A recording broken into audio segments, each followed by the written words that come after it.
This might be my last chance to make a film the way I always dreamed of making one.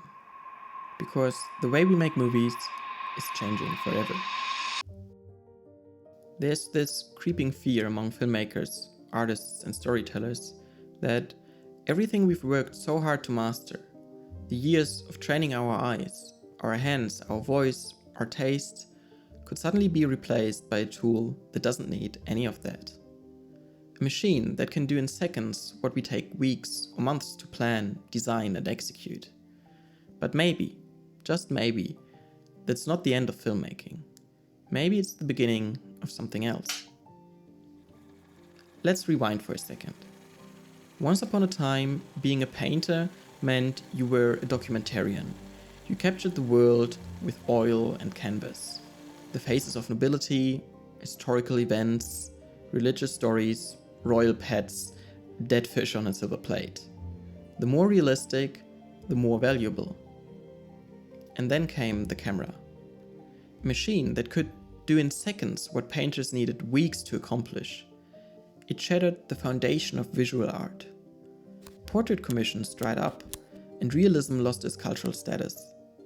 Lots of artists had relied on upper-class commissions for income, and suddenly anyone could go get a photographic portrait or landscape scene for a fraction of the cost, and in a fraction of the time. Naturally, this came with a considerable backlash. Several conservative art institutions and critics argued that photography isn't a legitimate art form. They said it encouraged lazy imitation and poses a threat to imagination. Some people feared the loss in craftsmanship. Others feared the technology in itself and even spread the superstition that if you have your portrait taken, it would steal your soul. Still, most of the general public was fascinated by this new technology, and in numerous newspaper articles, it was even described as one of the most remarkable discoveries of modern times. So, did photography kill painting? No. It set it free. With the burden of realism lifted, artists started to explore. And that's how we got Impressionism, Expressionism, and Cubism. The pioneers of the late 19th and early 20th century started to paint emotion, not faces. Memory, not anatomy. Atmosphere, not geography. All of this becomes apparent if you look at Monet's Sunrise, Van Gogh's Stars, Munch's Scream, or Picasso's Faces. When the tool changed, so did the art, and it evolved. Today, we're standing at a turning point like that again. Only now, it's not brushes and canvases, it's cameras, lights, microphones, and editing timelines. AI is the new disruptive force, and for filmmakers, it's shaking everything we thought was sacred. We can now relight a shot after it's been filmed. We can remove backgrounds with a click. We can create photorealistic environments from text prompts. What used to take dozens of artists, weeks of rendering, and six-figure budgets can now be done in your bedroom, on a laptop. And that's terrifying, especially if you're one of those artists. But here's the thing. AI doesn't destroy creativity. It's just a tool that changes the process. And if we, as filmmakers, cling too tightly to the process, we miss the point of why we started making movies in the first place. It's not about the gear. It's not even about the craft. It's about the vision, about telling something true. And that part, the reason why we make films, can't be automated.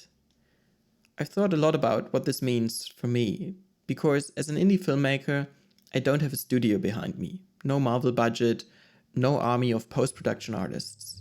I have my camera, my script, my friends, and my time.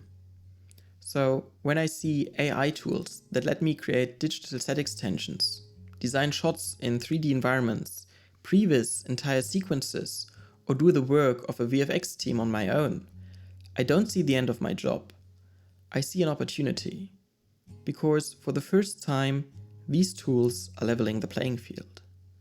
The tech that was once locked behind studio walls is now accessible to everyone. And if we don't waste time complaining about what's lost, we might actually find out what's possible. Now, let me be clear. Some roles will change, that's inevitable. We've already seen it with digital cameras replacing film stock, with editing software replacing physical splicers, with the internet and social media changing how motion pictures are even consumed. The job of the cinematographer, for example, won't be the same. When you can relight a shot in post, how much effort will you put into lighting it on set? Especially if this means spending 10 times the amount of money to get the same result. So while lighting still matters, the skill shifts from technical execution to visual intention. We don't need fewer artists. We need artists who think more deeply, who know why a light feels right, not just how to rig it. Some jobs might even thrive in this new landscape. Take documentary filmmakers. They rely on truth, on capturing the world as it is. In a world filled with deepfakes and artificial images, documentaries might even become more important because they remind us of what's real. So what's really at stake? Not our tools, not our titles, but our adaptability. Painters didn't disappear when the camera was invented. They just had to ask themselves, if the camera can do this better, what can I do that a camera can't? And now we have to ask the same of ourselves.